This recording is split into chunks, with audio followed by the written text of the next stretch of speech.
할렐루야. 여러분 주님을 닮아가시는 저와 여러분 되기를 원합니다. 여러분 그것이 여러분의 기도의 소원 제목이시기를 원합니다. 할렐루야. 반갑습니다. 우리 옆에 있는 분들과 인사하겠습니다. 잘 나오셨습니다. 환영합니다. 반갑습니다. 사랑합니다. 네, 고맙습니다. 네, 우리 가정에서 예배하시는 분들을 향해서도 우리 손을 흔들면서 환영 인사하겠습니다. 할렐루야. 반갑습니다. 예배 잘하고 계시죠? 뵙고 싶습니다. 얼굴 보고 싶습니다. 네, 언젠가 한번 또 교회 나와서 가정에서 예배하는 것도 좋지만 얼굴 보고 교제했으면 좋겠습니다. 하나님께서 그 기회를 주시고 이제 코로나도 다 끝나고 그래서 언젠가는 전체가 다 모여서 예배하는 그날이 반드시 오기를 원합니다. 할렐루야. 감사합니다. 오늘 우리 5월 둘째 주일 어버이 주일과 스승의 주일을 겸하여 지키고 있습니다. 우리 5월 들어서 성경적 가정 세우기, 건강한 성경적 가정 세우기라는 주제를 가지고 저와 여러분 말씀을 좀 나누고 있는데, 오늘 둘째 주일 어버이 주일과 스승의 주일에 어머니의 하나님이 나의 하나님이 되리다는 제목을 가지고 또 말씀을 좀 같이 나누며 은혜 누리기를 원합니다. 오늘도 말씀으로 깨닫고 여러분의 삶이 변화되는 놀라운 축복의 시간 되기를 축원합니다. 자, 어머니와 시어머니의 거짓말이 있다고 합니다. 이 며느리가 시어머니에게 하는 거짓말 베스트 5위. 저도 어머니와 같은 시어머니가 될래요. 이 5위입니다. 거짓말이고요. 4위 있습니다. 전화 드렸는데 안 계시더라고요. 이거 4위. 지금 며느리가 시어머니에게 하는 거짓말 베스트 4위. 3위가 있습니다. 어머니가 한 음식이 제일 맛있어요. 이거 3위. 용돈 적게 드려 죄송해요. 다음에 많이 드릴게요. 요거 2위. 여러분 대망의 1위 뭔지 아세요? 네? 네. 어머니 별서 가시게요. 조금 더 계시다 가시죠. 요거 1위입니다. 1위. 그렇죠? 네. 자, 반면에 시어머니가 며느리들에게 하는 거짓말 베스트 5 5위. 더 자라. 아침은 내가 할 테니. 네. 요거 5위입니다. 4위. 내가 며느리 땐 그보다 더한 것도 했다. 이거 4위입니다. 3위, 시어머니가 며느리에게 하는 거짓말 3위. 내가 얼른 죽어야지. 이거 3위. 네. 2위, 생일상은 뭐 그냥 대충 먹자구나. 이거 2위입니다. 대망의 1위. 우리 시어머니 되시는 분들 한번 맞춰보세요. 뭘까요? 아가야, 난 너를 딸처럼 생각한단다. 요거 1위입니다. 그죠? 네. 오늘 근데 룻기에 보니까 나오미가 그 며느리들에게 딸이라고 계속 부르고 있어요. 그죠? 우리 12절에도 나오고, 그죠? 13절 중반절에도 나오고, 딸들아 이렇게 부르는 것을 보니까 나오미는 거짓말 아닌 것 같아요. 네. 우리 며느리와 시어머니의 베스트 거짓말. 사실 여기 우리가 다 자유로운 분은 아무도 없죠.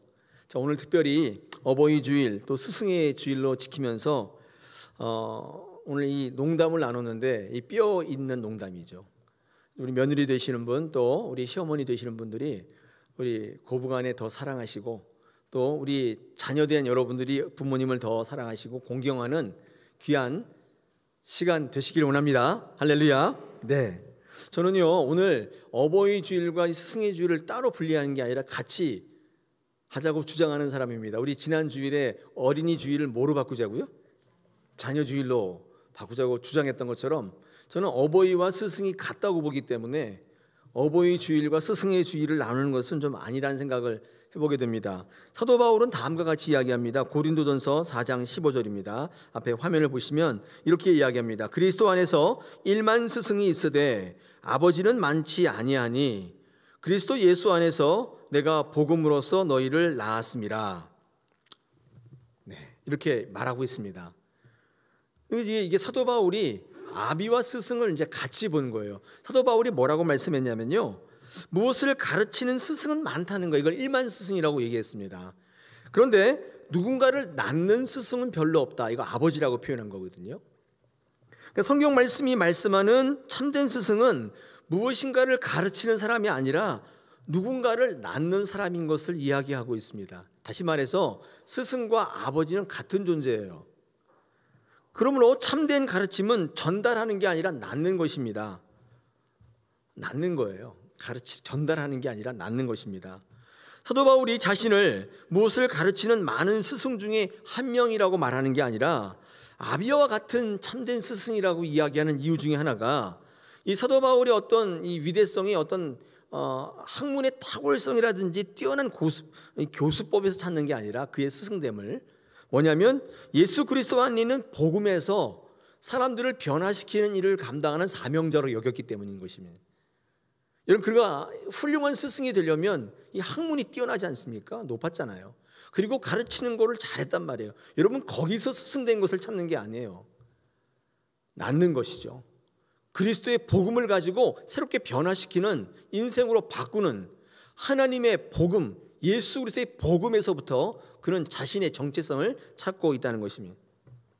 오늘 함께 예배하시는 다사랑의 어버이들이시여, 여러분 자녀들에게 경험 많은 스승의, 이 경험 많은 인생의 선배로서 좋은 조언해주는 멋진 부모가 되시기보다 복음으로서 그들을 새롭게 다시 낳는 참된 스승으로 서시기를 축원합니다.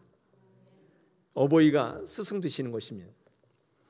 우리 다사랑에서 사명 붙들고 또 아이들을 가르치는 교사들에게 축복했습니다. 무엇인가를 가르치는 것으로 끝나는 게 아니라 그들에게 예수 그리스도의 십자가의 복음을 통해서 새롭게 변화시키고 새롭게 그들을 낳는 어버이로 서시라고 축복했습니다. 할렐루야. 그런 점에서 스승과 어버이는 같은 거예요. 스승의 줄이 따로 있고 어버이 줄이 따로 있지 않다고 생각이 됩니다. 할렐루야. 동의하시나요? 그렇습니다. 어버이 되시는 분들은 자녀들에게 좋은 스승이 되셔야 되고, 복음으로서 우리 교사 되신 분들은 아버지의 마음, 어머니의 마음을 가지고 그들을 다시 낳는, 복음으로 다시 낳는 훌륭한 멘토가 되셔야 할 줄 믿습니다. 제가 성경을 읽으면서 성경 안에 영적인 스승이면서 또한 영적인 부모의 모델이 있을까 고민했습니다. 하나님을 정통으로 만남으로 그 복음으로 자신이 먼저 근본적인 변화를 겪고 그로 말미암아 가정과 민족과 세상을 변화시킨 참된 스승으로서의 어버이가, 그런 부모의 상이 있을까 고민하면서 기도하면서 성경을 볼 때 제가 떠올랐던 인물이 나오미입니다. 나오미. 여러분, 나오미는요 성경에서 그렇게 주목받는 인물은 아닙니다. 룻기에 나오고 잠깐 나오고 사라지는 그런 인물입니다만은, 여러분 나오미를 한번 묵상해 볼 때 이 시대의 어버이들에게 또 교사들에게 정말 울림이 되는 좋은 인물입니다. 여러분에게 도전을 주는 좋은 인물인 것 같습니다. 오늘 이 어버이 주일, 스승의 주일에 참된 어버이와 스승의 모델로서 이 나오미를 같이 한번 묵상하시면서 저와 여러분의 삶에 도전받기를 원합니다. 여러분, 나오미가 누군가? 나오미는요 오늘 성경 룻기 1장 1절부터 쭉 읽어보시면 나오미가 소개되어 있는데, 나오미는 유다 지파 엘리멜렉이라는 남자와 결혼한 여인인데요, 아들을 둘 두었습니다.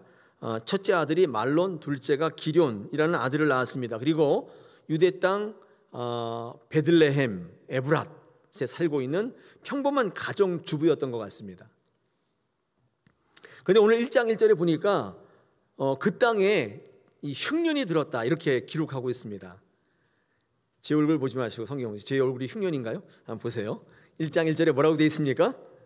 사사시대에, 사사들이 시대한 그때에 그 땅에 뭐가 들었다고요? 흉년이 들었다. 저는요 이게 문제라고 생각이 됩니다. 그럼 이 믿는 땅에 베들레헴에도 흉년이 든다는 것이죠. 여러분, 이 흉년이 들었을 때에 이 엘리멜렉과 나오미의 가정이 어떤 선택을 했는가가 더 중요한 문제인데, 어떤 선택을 했냐면 이 그 두 부부가 두 아들을 데리고 유다 베들레헴 땅을 떠나서 어디로 갔다고 되어 있습니까?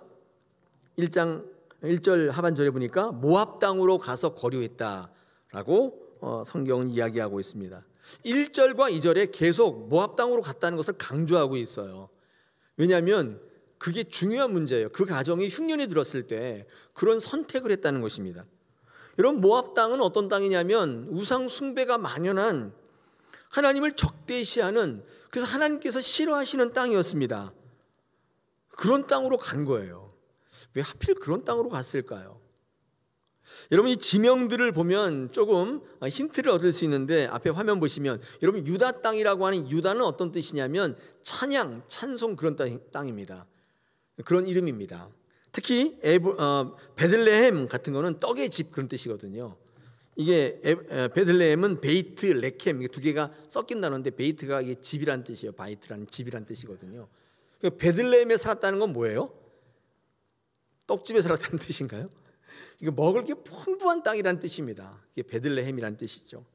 여러분 에브라시라고 하는 땅은 다산, 이 에브라시라는 이름은 다산 또는 풍성 이런 걸 의미하는 그런 이름의 뜻을 갖고 있습니다. 그러니까 이 엘리멜렉과 나오미가 살았던 이 베들레헴은 어떤 땅이냐면 이렇게 풍성한 곳이에요. 특별히 거기가 믿음의 땅이니까 이렇게 의미적으로 해석해 볼 수 있는데 찬송과 말씀의 떡이 풍성한 곳. 믿음이 좋은 땅 그런 뜻입니다. 물론 물질적으로도 풍부했지만은 그런 좋은 것이 많았던 땅이에요. 우리에게 힌트를 줍니다. 여러분 근데 그 땅에 흉년이 들었다는 것입니다. 왜 그랬을까요? 여러분 이건 꼭 물어보셔야 돼요. 그 하나님께서 좋은 땅으로 축복해 주셨는데 그 땅에 흉년이 들었다면 엘리멜렉과 나오미는 물어야죠. 무릎 꿇고 기도해야죠. 하나님 왜 이런 땅에 흉년이 듭니까? 묵상하고 물어야 됩니다. 기도했었어야 됩니다. 그런데 엘리멜렉과 나오미의 가정은 그렇게 하지 않고 당장에 좋아 보이는 곳으로 떠나는 것을 선택했습니다. 아마도 모압 땅이 좋아 보였던 것 같아요. 여러분 항상 멸망하는 것은 좋아 보입니다. 몸에 좋은 건 어때요? 써요. 제가 빵 같은 거 되게 좋아하는데 근데 그냥 호밀빵은 안 좋아해요. 맛이 없거든요. 버터가 잔뜩 들어가고 설탕이 잔뜩 들어간 그런 빵이 되게 맛있어요. 아까도 그거 먹고 왔거든요. 그런데 몸에 좋은 거는 항상 안 좋아요. 여기 맛이 없어요. 이런 게 모압 땅이 당장 좋아 보였는데 좋은 것은 아니었던 모양입니다. 그곳으로 가기로 결정을 한 것입니다. 제가 이 엘리멜렉과 나오미의 가정을 묵상하면서 그렇게 좋은 땅에 살고 있었고 하나님의 약속의 땅에 살고 있었는데 지금 당장 먹고 힘들더라도 살기 힘들더라도 그 믿음의 자리를 지켰으면 어땠을 뻔했을까 그런 아쉬움이 좀 있어요. 고난과 역경을 하나님이 주시는 훈련의 기회로 생각하고 더욱더 그럴 때일수록 믿음의 자리를 지켰더라면 오히려 그럴 시기에 자녀들과 함께 모여서 예배하면서 우리 더 하나님 더 바라보자 이렇게 격려하고 가르치고 모범을 보였더라면 좀 아쉬움이 남는 대목입니다. 근데 엘리멜렉과 나오미는 그러지 않았습니다. 상황이 힘들고 절망적이라도 그 믿음의 자리를 지켜야 되는데 어떻게 했냐면 떠날 생각을 한 거예요. 야 이거 아니다. 지금은 그럴 때가 아니다. 우리로 지금 말하면 지금 뭐 예수 믿을 때가 아니다. 지금 예배할 때야. 그런 거 아니야. 지금 당장 좋아 보이는 거 해야 돼. 이렇게 아마 생각했던 것 같습니다. 엘리멜렉도 나오미도 어쩌면 저와 여러분과 별다름 없는 생활인이었고 현실인이었던 것 같습니다. 그런데 되게 중요한 건요. 이것 때문에 그 가정이 망하게 된 이유가 되었습니다. 영적으로 눈이 어두워진 엘리멜렉 그가 선택한 것은 다름 아닌 모압 땅이었습니다. 참 놀랄 노자인 거예요. 우리가 이제 후대의 결과를 알고 보니까 참 안타깝지 않습니까? 여러분의 삶이 이 후대에 누군가가 여러분의 삶을 볼 때 참 안타깝다 이렇게 여기지 않을까요? 그럼 우리 입장을 바꿔놓고 생각하면 그런 공식이 대입이 되면서 제 삶을 묵상하게 됩니다. 엘리멜렉과 나오미는요 이 믿음의 선택이 아니라 상황이 어렵다고 상황적으로 선택한 이것이 그들의 가정의 모든 것을 송두리째 바꿔놓을지는 그때는 몰랐습니다. 그때는 그게 가장 좋은 선택인 줄 알았어요. 상황이 어렵기 때문에 믿음을 떠나는 사람들이 굉장히 많습니다. 우리 주변에 많이 있습니다. 상황이 어려우면 제일 먼저 믿음을 떠나요. 그거 참 신기한 일이지 않아요? 상황이 어려우면 더 하나님 붙들어야 된다고 그렇게 배우고 훈련받았는데 이상하게 상황이 좋지 않으면 제일 먼저 끊는 게 믿음이에요. 그걸 보면서 너무 기도차고 안타깝고 아쉽습니다. 여러분 꼭 이 상황이 어렵다는 것에 정의를 다시 쓰셔야 돼요. 이 기독교의 상황이 어렵다는 말은요 떠나라는 뜻이 아니라 더욱 믿음을 붙들라는 메시지예요. 그렇게 정의를 다시 쓰지 않으시면 여러분 믿음의 길을 떠나게 하는 건 너무 쉬운 거예요. 조금만 어렵게 하면 다 떠나버리는 거예요. 요한복음 4장 제가 앞에 화면 준비했습니다. 보십시오. 23절에서 이렇게 얘기합니다. 아버지께 참으로 예배하는 자들은 영과 진리로 예배할 때가 오나니 곧 이때라. 아버지께서는 이렇게 자기에게 예배하는 자들을 찾는다. 여러분 잘 아시는 말씀이죠. 근데 여러분 참된 예배자를 강조할 때 어디서 예배한다는 장소를 강조하지 않고 때를 강조하고 있는데, 예배할 때가 온다. 이 예배할 때라는 게 어떤 때예요? 여러분 그때가 뭔지 아세요? 어떤 때인 줄 아십니까? 여러분 그때는요, 상황이 어려울 때이고 예배할 수 없는 때입니다. 그때가 온다는 거예요. 근데 그때가요, 예배할 때라고 말씀하는 거예요. 신기하지 않습니까? 여러분 예배할 때란 따로 없어요. 근데 예배할 때가 오나니 바로 그때다. 그때는 할 만한 때가 아니라 상황이 안 좋아서 예배할 수 없는 때예요. 형편이 안 돼서 예배할 수 없는 때예요. 그때가 반드시 온다는 거예요. 그때 예배하라. 하나님께서는 그렇게 예배하는 자를 찾고 계신다. 그러므로 하나님이 정말 받으실 만한 예배자는 상황이 어려울 때, 예배할 수 없을 때 예배하는 것입니다. 그게 진짜 예배예요. 할렐루야.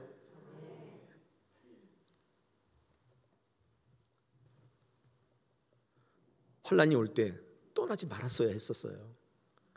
흉년이 들었는데 이제까지 훈련받은 거 총동원해서 아니야, 지금이야말로 예배할 때야, 붙잡을 때야, 이렇게 결단했었어야 했었어요. 아쉬움이 남는 거예요. 그런데 좋아지기 위해서 좀 더 나은 삶을 살려고 하나님의 뜻을 어겨가며 떠났습니다. 그리고 그 희망이 있는 땅이라고 생각했던 그 땅에서 귀하디 귀한 아들 둘 다 죽었습니다. 아니, 그 자신도, 엘리멜렉도 죽었습니다. 얼마나 불행해요. 얼마나 불행합니까? 여러분, 가장의 이런 세상적인 선택은, 믿음을 떠난 선택은 그의 죽음으로만 끝난 게 아닙니다. 이게 아들들에게도 영향을 미쳤다는, 이게 굉장히 두려운 부분이에요. 이게 정말 기도의 제목일 수밖에 없어요. 우리 어버이 되신 우리 다사랑의 성도 여러분, 여러분의 엉뚱한 결정은 여러분의 것으로 끝나는 게 아니에요. 여러분으로 끝나는 게 아니에요. 이 자녀들에게 영향을 미치고 있다는 게 이게 두려운 부분 아닙니까? 우리가 어버이로서 믿음으로 잘 살아가야 될 이유가 바로 여기에 있습니다. 나 혼자 죽는 거면 괜찮아요. 그냥 여러분 자녀들에게 영향을 미치고 있다는 것입니다. 부모의 삶과 결정은 그들만의 것으로 끝나는 게 아니라고 우리에게 말씀하고 있습니다. 이방 땅 모압에서 두 아들들이 선택한 건 뭐였냐면 이방 여인들이었습니다. 뭐 그럴 수밖에 없잖아요. 보이는 게 다 이방 여인들인데 모압 여인일 수밖에 없잖아요. 보이는 것이 다 이방 여자예요. 근데 그 부모가 그런 환경을 만들어준 거 아니에요? 그 불신앙의 부모 밑에서 불신앙의 자녀가 나오는 것입니다. 그렇지 않은 경우도 있지만 대부분 여러분 자녀들은 부모의 그늘에서 벗어날 수 없어요. 부모님의 영향을 받게 되어 있는 존재로 창조된 거예요. 부모에게 위임된 존재이기 때문에 부모의 선택에 따라 그 자녀들이 다른 것이죠.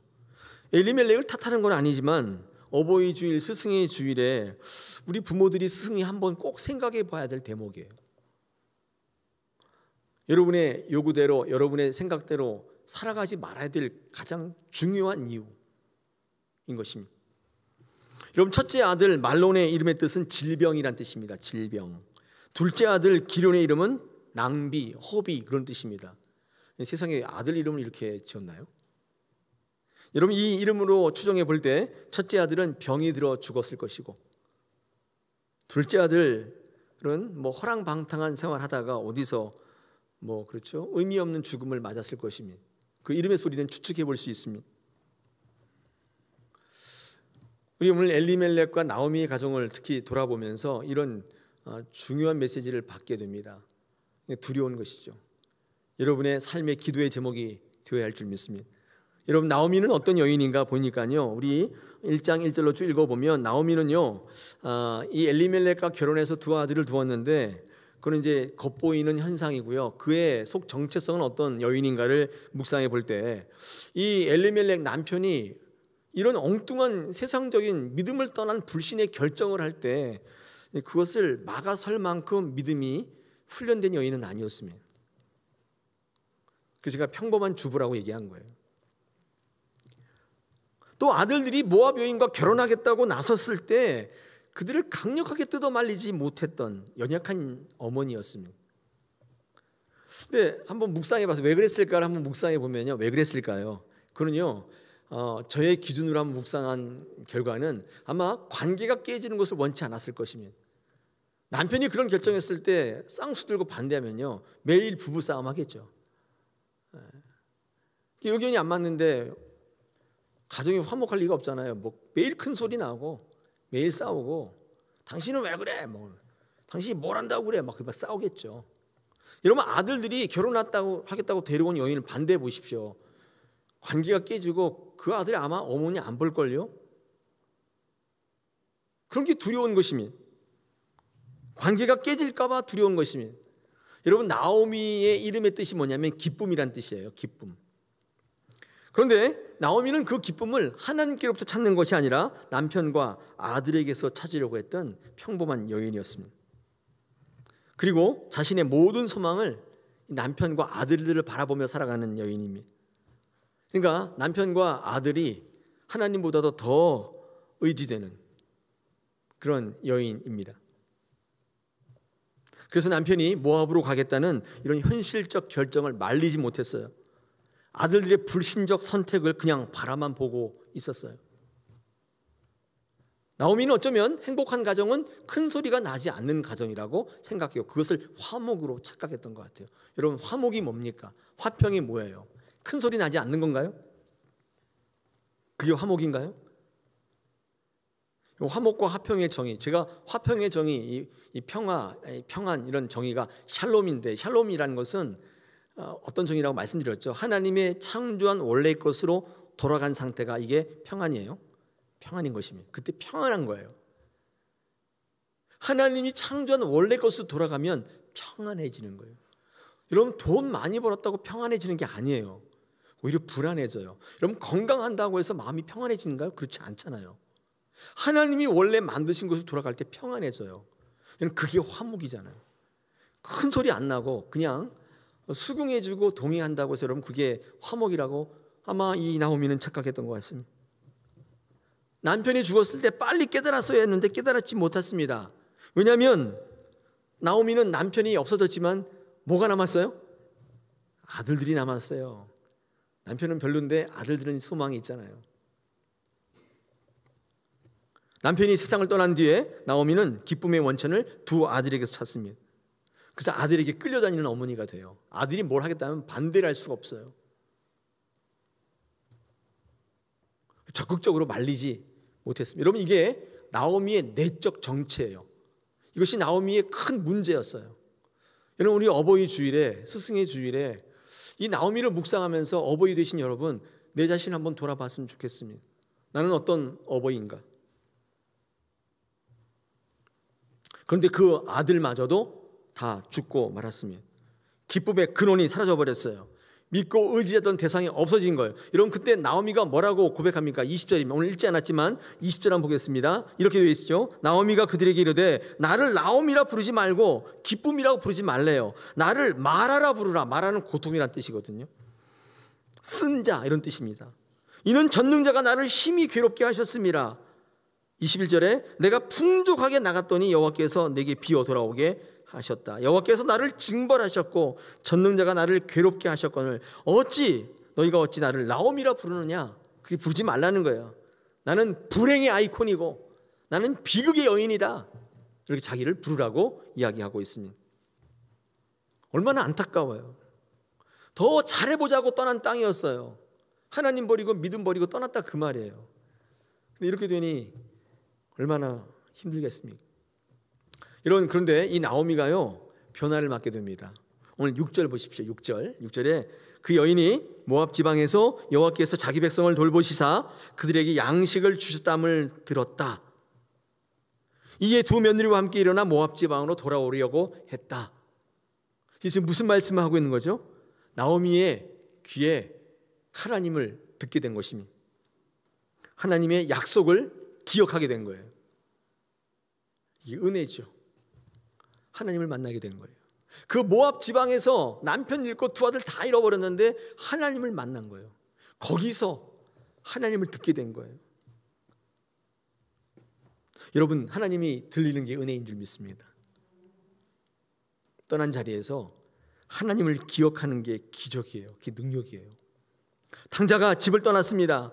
쥐엄나무 열매를 먹으면서 돼지 치면서 울 때에 뭐가 기억나냐면, 내 아버지 집에는 먹을 것이 풍족한데 내가 여기서 지금 뭐하고 있냐 생각난 거예요.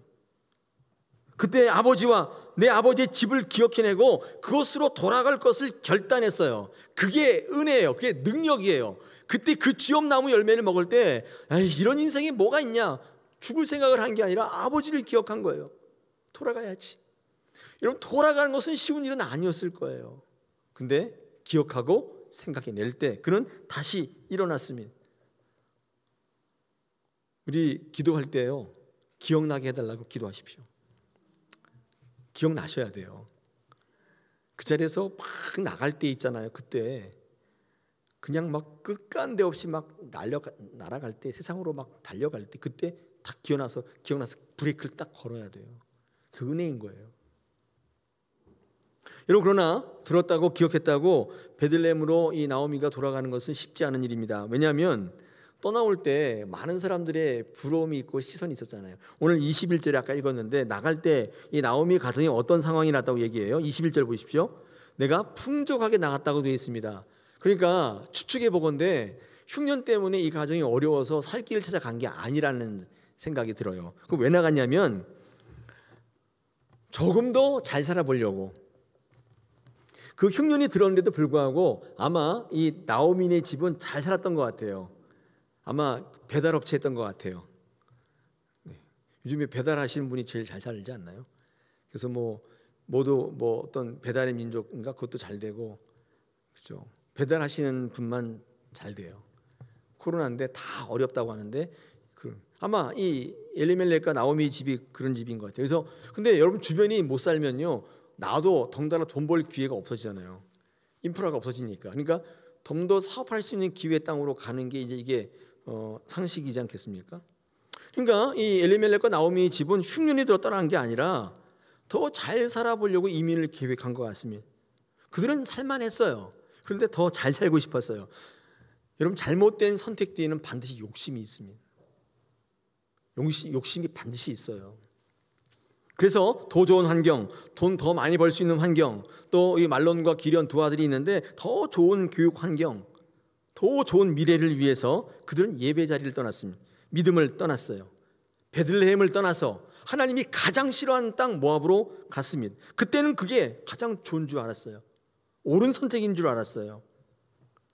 이렇게 떠나니까 많은 사람들이 흉년 때문에 어려운데, 와, 저 집은 저렇게 살만한데 또 어디 미국으로 이민 가냐? 야, 너무 부럽다. 우리 70년대 80년대 미국 이민 가는 가정 얼마나 부러워했어요. 가서 세탁소 하는 줄 모르고 얼마나 부러워했습니까?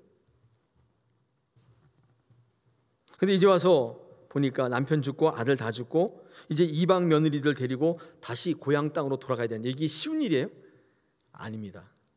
왜냐하면 돌아가면 주변에 있는 베들레헴 사람들이 뭐라고 하겠어요? 내가 그럴 줄 알았다. 너희 떠날 때부터 내가 알아봤다. 여러분, 그 수많은 입방아와 수군거림과 뒷담화를, 이 비난을 어떻게 견뎌? 차라리 굶어 죽고 말지. 여러분, 예루살렘 아니죠, 베들레헴으로 가는 거 어려운 일입니다. 이거 보통 힘든 일이 아니에요. 여러분, 하나님께로 돌아가는 일은 이처럼 어려워요. 제가 목사로서 권면드리고 싶은 건 처음부터 떠나지 마세요. 붙들고 계세요. 붙어 계세요. 이거 보니까 이거 아니겠다 싶어서 믿음의 길을 떠나면 다시 돌아오는 게 쉽지 않습니다. 이거 다 거두절미하고 힘들어서 난 더 이상 믿음의 길을 걷지 못하겠다 이렇게 결단하신 분이 있다면 오늘 이 나오미와 엘리멜렉의 가정을 한번 들어보시고, 그래, 끝까지 버티자, 붙어있자, 한번 그렇게 결단하는 중요한 계기가 되시길 축원합니다. 할렐루야. 나오미는 그래서 엘리멜렉과 같은 실수를 반복하지 않기 위해서 결단합니다. 돌아가기로 결단합니다. 여러분, 저는 이것을 믿음이라고 생각합니다. 믿음의 결단. 여러분, 결단하시면 하나님께서 용기를 주시고 감당할 힘을 주실 줄 믿습니다. 결단하셔야 돼요. 여러분, 코로나 때문에 얼마나 힘들어요. 난 예배하지 않겠어. 가장 최악의 결정인 거예요. 최악의 결정이에요. 이럴 때 다 지나고 난 예배하겠어. 아까 그랬죠. 예배할 때가 온다. 그게 언제라고요? 상황이 어려울 때, 예배할 수 없을 때예요. 그때 예배자를 찾고 계신다. 하나님 우리에게 분명히 말씀하고 계세요. 여러분, 나오미가 하나님을 만났을 때 어떤 변화가 있냐? 여러분, 나오미는 옛날의 나오미가 아니었던 것입니다. 남편과 아들 의지하는 나오미가 아니라 하나님 바라보며 하나님 의지하며 하나님께 소망을 두는 나오미가 되었습니다.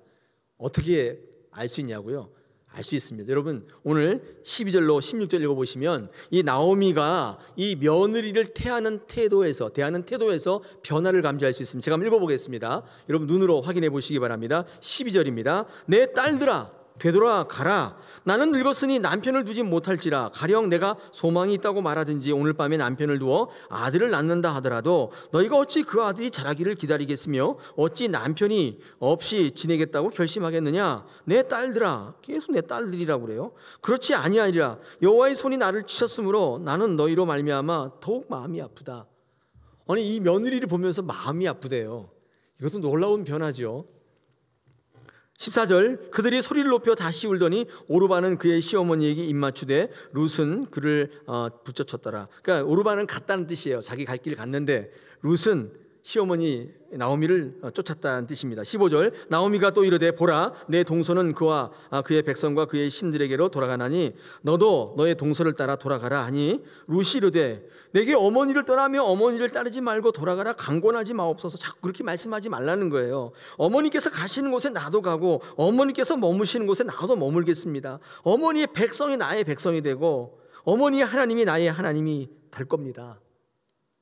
이렇게 말하고 있어요. 여러분, 이 대화를, 이 성경 말씀을 읽을 때 나오미는 완전히 바뀌고 있다는 사실을 알고 있습니다. 알 수 있어요. 지금 나오미가요, 남편 죽고 아들 죽고 아무도 없어요. 지금 누구만 남았어요? 며느리만 남았어요. 여러분, 당시에 이 며느리의 생사 여탈권은 시어머니가 쥐고 있는 거예요. 뭐 남편 죽었다고 요즘처럼 막 자기 멋대로 가거나 그렇게 안 돼요.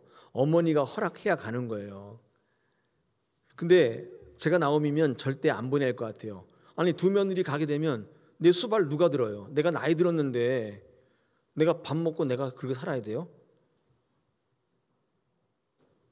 박 권사님, 그래야 돼요? 어떻게 해야 돼요? 권사님은 혼자 계시니까 그렇지만, 아니, 아들은 없지만 며느리가 있잖아요. 며느리가 있는데 그 며느리 시키면 돼요. 그러면 편하게 다 하면 편하게 살 수 있는데, 여러분, 이 며느리를 지금 자기 집으로 돌려보낼 생각을 하고 있는 것입니다. 여러분, 며느리가 떠나면 이 나오미는요 완전히 끈떨어진 연이에요. 세상 말로 개털이에요. 아무것도 없는 거예요. 남는 게 없어요. 이제 혼자 되었는데 또 한 번 혼자 되는 것을 경험하게 돼요. 나오미는 변화된 것입니다. 그 며느리들을 그들의 집으로 보내려고 하고 있습니다. 아마 나오미는 하나님의 말씀을 듣고 하나님의 그 뜻을 기억하면서 어떻게 바뀌었는가? 사람을 계속 의지하며 사는 그런 나오미가 아니라 이제는 하나님을 바라보기 때문에 그 이방의 며느리를 바라보며 살지 않기로 결심한 것 같아요. 아마 이방의 며느리를 바라보면서 이렇게 생각했던 것이 아닐까요? 그래, 너희 집으로 돌아가라. 이방 여인인 너희들이 유대 땅 베들레헴으로 가면 사람 취급 받지도 못할 텐데 사람답게 살 수 있겠느냐? 차라리 친정으로 보내주자. 거기서 너희 어머니랑 사람답게 살아라. 내 삶은 내가 알아서 할 거다. 나에게는 하나님이 있지 않냐? 이렇게 결단하지 않았을까요? 놀랄 노짜지 않아요? 남편 바라보고 아들만 바라보던 나오미가 바뀐 거예요. 그래서 오르바는 떠납니다. 뭐 그런 여인도 있겠죠. 근데 룻은요 시어머니 나오미를 따라가겠다고 합니다. 오늘 특별히 16절 굉장히 울림이 있고 도전이 되는 말씀인데, 룻이 이르되 내게 어머니를 떠나며 어머니를 따르지 말고 돌아가라 강권하지 마옵소서. 어머니께서 가시는 곳에 나도 갈 것이고 어머니께서 머무는 곳에 나도 머물겠습니다. 어머니의 백성이 나의 백성이 되고 어머니의 하나님이 나의 하나님이 될 겁니다. 이 시어머니 나오미의 축복을 룻이 또 축복으로 대갚아 줍니다. 보기 좋잖아요. 감동적이에요. 근데 여러분 여기서 한번 생각해 봐야 될 게 있습니다. 이 나오미의 이런 아름다운 결단, 이 며느리를 돌아 보내주고 너희 인간답게 살라고 결단했던 자기의 모든 걸 다 내려놓고 보내주었던 이 아름다운 결단, 그리고 그 결단을 보내줌을 받았는데 가지 않겠다고 자처해서 나는 당신의 종이 되겠다는 거 똑같잖아요. 이 루시 이 아름다운 결단, 여러분 이런 신앙 고백이 오늘 베들레헴으로 가는 길가에서 오늘 갑자기 이루어진 건가요? 어떻게 생각하세요? 그런 걸까요? 루시 이렇게 얘기하잖아요. 나의 어머니의 백성이 나의 백성이 된다. 어머니가 가시는 곳에 나도 가고 어머니 머무는 곳에 나도 머무는. 여러분 이 정도의 고백은요, 조금 상식 있고 현숙한 여인이라면, 며느리라면 할 수 있습니다. 근데 그 다음 고백 있잖아요. 어머니의 하나님이 나의 하나님. 요거는 좀 곤란해요. 이거는 명분 때문에, 불쌍하다는 감정 때문에 할 수 있는 고백이 아니에요. 어느 날 뜬금없이 가던 길거리에서 어머니에게 할 수 있는 그런 고백이 아니에요. 어머니께서 죽으시는 곳에 나도 묻히고 내가 어머니를 죽는 일 위해 떠나면 하나님이 내게 벌 주시고 또 주십시오. 여러분 이게 어떤 감정이나 불쌍함 때문에, 명분 체면 때문에 할 수 있는 고백인가요? 그렇지 않다는 거예요. 어떻게 이런 고백을 할 수 있었겠습니까? 무엇 때문에 룻은 가라고 하는데 가지 않고 목숨 걸고 어머니를 따라가겠다고 말하고 있는 것입니까? 여러분 이유는 간단합니다. 그건 뭐냐면 시아버지가 죽고 남편들이 죽고 시동생이 죽었을 때 그때 그 이후에 나오미의 삶의 변화 때문인 거예요. 나오미의 삶의 변화, 이 태도의 변화 때문에 그런 것입니다. 여러분 그것 때문에 이 룻은 하나님을 만나게 됐고 신앙의 가치를 발견하게 됐고 나도 저런 하나님을 믿고 유대인처럼 살아가고 싶은 마음이 그에게 생겨난 것입니다. 룻의 신앙은 어쩌면 이것으로부터 시작됐는지 몰라요.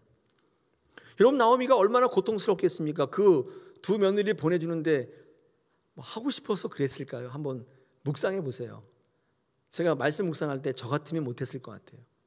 어떻게든지 붙잡아 놓고 내가 지금 나이 들어서 힘도 없는데 굶어 죽게 생겼는데 뭐 어떻게 합니까? 계속 내 거 챙기고 내가 살아갈 방법을 궁리해야 되는데 나오미는 그들을 보내주고 있어요.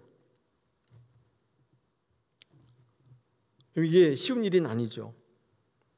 절망적인 상황입니다.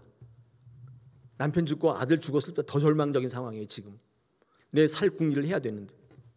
근데 여러분 이 나오미의 삶 속에 뭐가 나오냐면 감사가 나오고 다른 사람을 생각하는 마음이 지금 나오고 있는 중이에요. 내 상황이 지금 그런데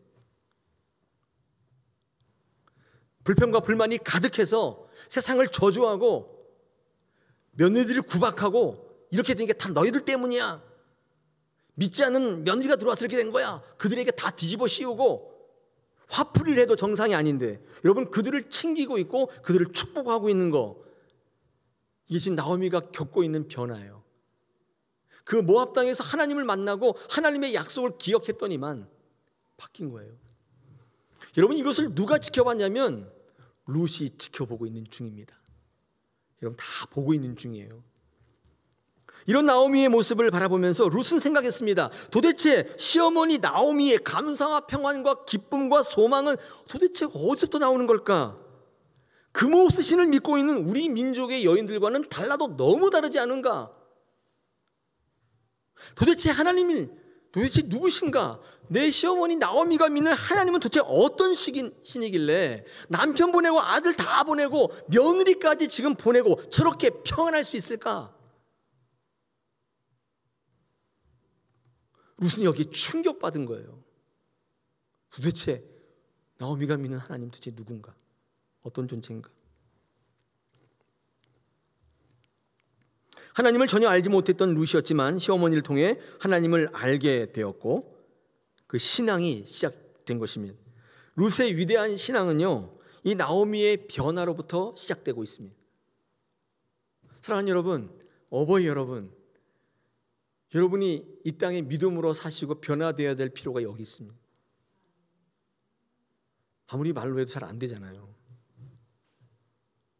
아무리 교회 다니는 자식들이 교회 다니라고 하면 뭐예요? 내가 교회를 안 나오는데. 이런저런 내가 교회를 안 다니면 그 말로 안 되잖아요. 그때 여러분 좀 상식적인 자녀들은 내 어머니 다 이렇게 인사합니다. 되게 예의 바른 자녀죠. 절대로 안 나옵니다.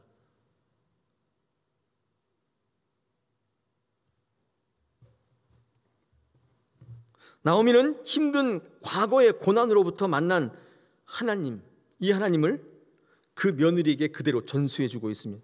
어려운 과거로 인해 며느리들에게 보상받으려는, 그들에게 다 뒤집어 씌워서 화풀이 대상으로 삼는 것이 아니라 오히려 그들을 세워주고 있는 것입니다. 여러분, 이런 변화는 하나님을 만나면서 시작되는 거예요. 여러분, 놀라지 마십시오. 나오미의 이 신앙의 변화는 예수님을 탄생케 하는 구원의 민족으로서의 룻으로 세우게 되는 것입니다. 그 룻이 탄생하고 있는 순간입니다. 룻은 이후에 보아스와 결혼해서 오벳을 낳고, 오벳은 이새를 낳고, 이새는 다윗을 낳는 그 가정에서 예수님이 태어나게 되는 것입니다. 여러분, 우리 어버이들이 가지고 있는 신앙은요, 안에 정체되어 있는 것이 아니라 반드시 다른 사람에게 영향을 끼치며 흘러넘치게 되어 있습니다. 오늘 이 아침 어버이 주일, 스승의 주일인데 이런 나오미의 깊은 깨달음과 그의 삶의 변화가 저와 여러분의 변화되기를 원합니다. 나오미가 그 고통을 겪어보니까 이제 깨달은 게 있어요. 그래, 남편도 의지할 대상이 아니구나. 자녀들도 내가 정성되이 키우고 양육할 대상이지 의지할 대상이 아니로구나. 이 사실을 안 거예요. 큰 수확이었어요. 나오미는 그래서 그 하나님을 향해 그 어려운 길을 한 발 한 발 내딛고 있습니다. 하나님께서 그를 만나주시고 그를 듣게 하셨기 때문에, 그가 철저히 하나님을 만났기 때문에 그는 획기적인 거듭남, 중생의 삶을 살고 있습니다. 사랑하는 여러분, 오늘 어버이 주일, 스승의 주일인데 그런 모델을 한번 찾으려고 노력했었습니다. 여러분이 이 땅을 살아갈 때 나오미처럼 살 수밖에 없지만, 그런데 우리의 자녀를 생각해 볼 때, 우리의 자라나는 아이를 생각해 볼 때 내가 어떤 어버이로, 스승으로 이 땅에 서게 될 것인가. 여러분, 그냥 막 살지 마시고 한번 이럴 때 한번 생각해 보시고, 여러분 그렇게 살겠노라고 한번 결단해 보시면 어떻겠습니까? 우리 다사랑에 있는 어르신만이라도, 우리 교사들만이라도, 여러분, 우리 한국이 이렇게 잘 먹고 잘 살게 된 것은요, 분명 우리의 부모님 세대에 땀 흘려 노력했던 땀의 결과인 것은 틀림이 없습니다. 우리가 그 열매를 따먹고 있지 않습니까? 그런데 지금에 와서 늙었다고, 나이 들었다고, 세대에 안 맞다고 무시하고 화내고 쳐다보지도 않고 말도 안 하는 그런 어리석은 자녀들 되지 마십시오. 왜 그렇습니까? 여러분도 반드시 그때가 오게 되기 때문입니다. 제가 새벽 예배 때 가끔 얘기하는데, 제가 요즘에 살아가다 보니까 저희 아버지가 너무 생각이 나는 거예요. 제가 요즘에 어깨가 아파서 계속 우리 아들한테 어깨를 밟으라고 그러는데, 밟을 때 그 밑에서 밟힐 때 제가 어떤 생각이 드냐면, 제가 예전에 아버지가 이 어깨를 밟으라고 했던 적이 참 많았어요, 아버지가. 근데 제가 그걸 밟으면서 힘들다, 그런 때가 생각이 많이 나더라고요. 그때 아버지도 이렇게 아팠었구나. 요즘에 이게 목이 뭔가 잘못됐는지 먹으면 자꾸 사례가 걸려요. 그래서 밥 먹을 때 킥킥대고 그러는데, 같이 식사하는 자녀들 또 아내 볼 때 너무 민망스러운데, 근데 그 순간 예전에 밥을 드실 때 아버지가 늙으셨거든요. 속으로 아이 더러워, 이게 뭐 하는 짓이야 우리 아버지. 근데 그 생각이 자꾸 나는 거예요. 그럼 자녀 여러분, 금방 그렇게 됩니다. 늙었다고 힘없다고 부모님 막대하시지 마십시오. 저도 안 그러겠습니다. 이 어버이 주일에, 이 스승의 주일에 우리 어르신들은 예수님 복음으로 말미암아 새롭게 변화되십시오. 그래서 누군가에게 영향력을 미치고 있다는 사실을 잊지 마십시오. 여러분이 그 변화를 통해서 이 땅을, 이 민족을, 세상을 바꿀 그 누군가가 양육될지 그 누가 알아요. 그런 각오와 결단으로 내 인생이라고 내 생각대로 좋은 거 보인 모합당으로 마구 달려가지 마시고, 그때마다 생각하시고 내 이런 행동으로 말미암아 여파가 얼마나 있는지를 기억하시면서 믿음의 어르신, 믿음의 어버이, 아비와 같은 스승, 그런 분들이 우리 교회에 속출하시기를 축원합니다. 그런 교회 되었으면 참 좋겠습니다. 하나님께서 오늘도 우리와 함께 하시고 이 주일에 이 말씀으로 여러분 새롭게 하실 줄로 믿습니다.